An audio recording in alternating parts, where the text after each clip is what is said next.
Hey there, Sandy Freschi here, back with a video after a long time.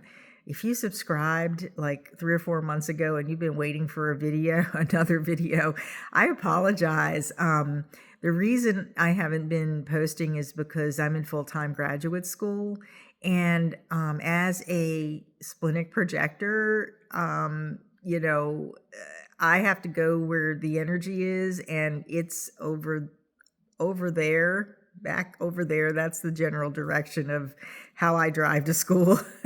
um, and I'm kind of immersed in preparing for my last year of grad school. So that's the reason for my absence, and this is the reason for me being here today.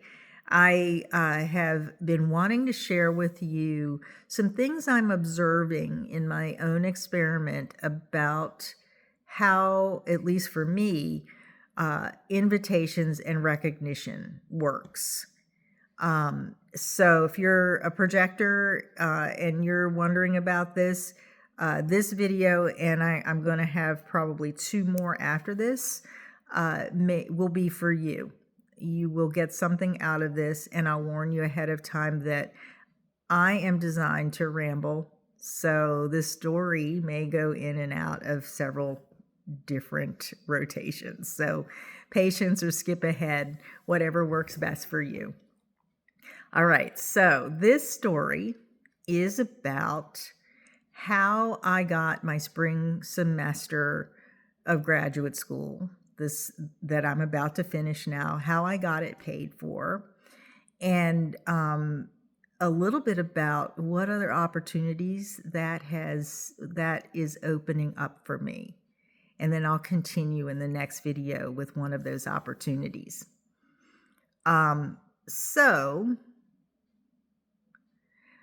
I was wondering at the end of last semester, at the end of the fall semester, how in the world I was going to pay for my spring semester. Now, in the fall, I managed to pay for graduate school from the sale of Asian pears from our Asian pear orchard, a small scholarship, a couple of small scholarships that came through the university because I'm a veteran, and another tiny scholarship for something else. So most of my graduate school tuition was paid through that. But all the pears had been sold. I've been too busy to do readings. I have a waiting list for readings at this point, waiting for some time and some energy to really focus on that. So my backup plan was I did qualify for a loan, and I could draw on that loan. So winter break came in December, and I just happened one night, I was sitting at my desk working on some blog posts for my Substack account, and I got this little splenic hit. And splenic authority is really kind of like that still small voice that speaks throughout your body, and in my body sometimes that's backed up by me recognizing the energy around something. Well, and it's also about intuition and instinct. So I got this little intuitive hit to check my school email. Now, granted, the semester was over. I was on to other things. And who checks their school email, their university email, in the middle of winter break?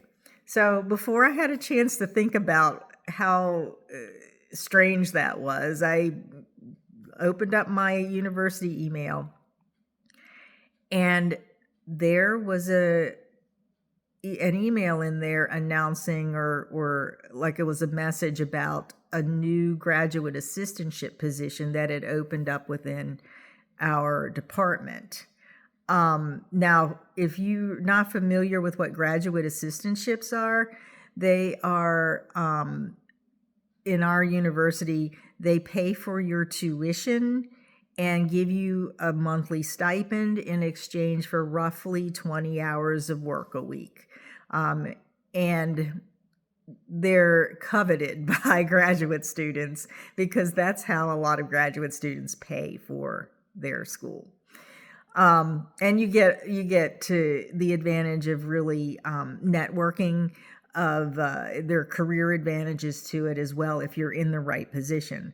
Well, I had been screening graduate assistantship positions, and I had even applied for one or two that seemed to resonate with me. I'm really picky now because I'm a projector into my third 7-year deconditioning cycle. And so I don't take anything. I don't apply. I don't waste my energy to apply for things that I don't think that is a good use of my energy. But I opened this up and I read through it quickly. I saw that it was from the department chair who oversees our program in counseling and human services and several of the other related educational programs. And I read that she teaches trauma-informed courses, and I also read the brief job description, and it had to do with basically supporting her in being successful through a variety of things that have to do with visibility, marketing, those kinds of things. So I just took a quick look. And I said, I think I can manage that. I think I could handle that, and I would probably enjoy it. Joy is another thing for me, and probably for a lot of projectors. Let me know if you're a projector, if this is true for you. Joy is something that that I resonate with, that I have my radar out for. If it feels like I would enjoy it, I will take another step toward it.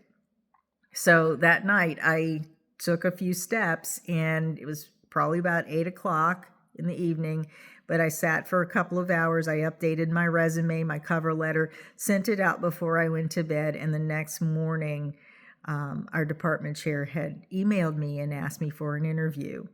We got on Zoom. We hit it off. We're in roughly the same generation.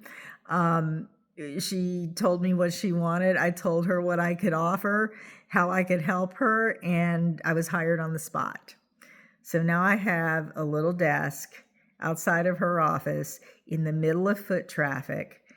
And just by way of understanding why this is significant, I'm a 3.5 Splenic Projector.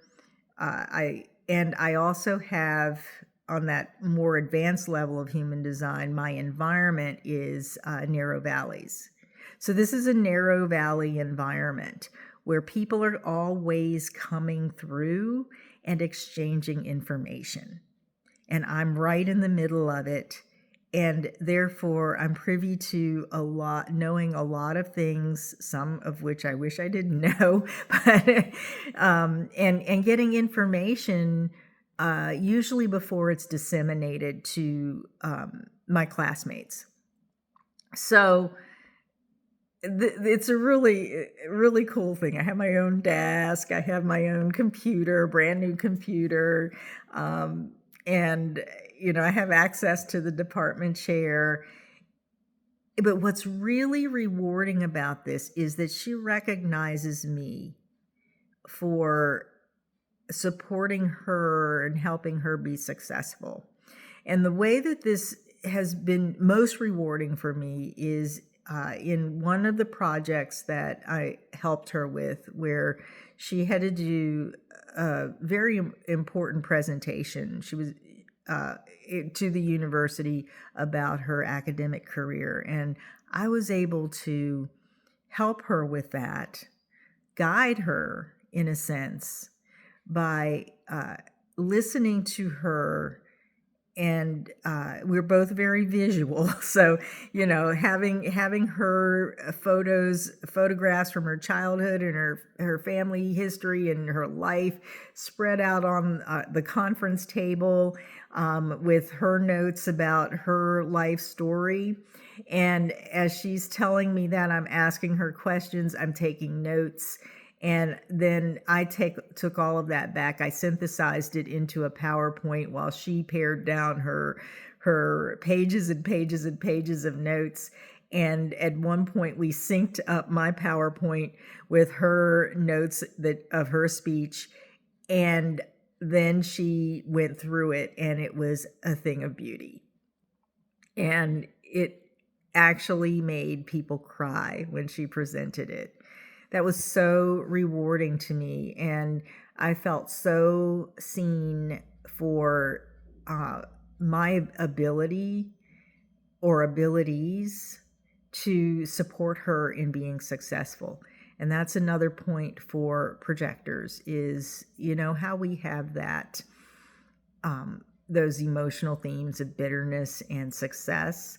If you've ever wondered what success is about, success is about being invited to guide another person into their success and satisfaction. And in turn, that's what turns on that frequency of success for us. I felt so successful after that to have enabled her to do this presentation in a way where she could really share her heart and her vision with other people in the university. And I felt that it was a good use of my energy.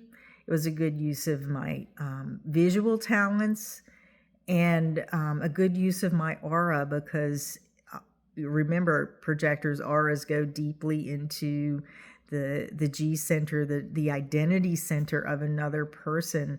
And I was able to pull some of that out, or to touch some of that inside of her, and translate that into something that was visual that she could speak from. And as I watched that unfold, it was like I was watching myself living in my design. And it was such a powerful and empowering experience, and a confirmation that when I'm with the right people, utilizing my energy in a way that is good for me, that is correct for me, and it is invited out of me, and I'm recognized for it, I can do really cool stuff. and I can feel really successful in it. So this GA position, this graduate assistantship position, is going to come to an end sooner than I thought it would. And that will be in either the next video or the video, I think it'll be in the third video, the story of the ongoing facilitated opportunities and invitations that have come because of this door that was opened by this person who hired me, and has continued to facilitate opportunities for me. So I'm going to leave this here, and I'll be back with the part 2 very soon.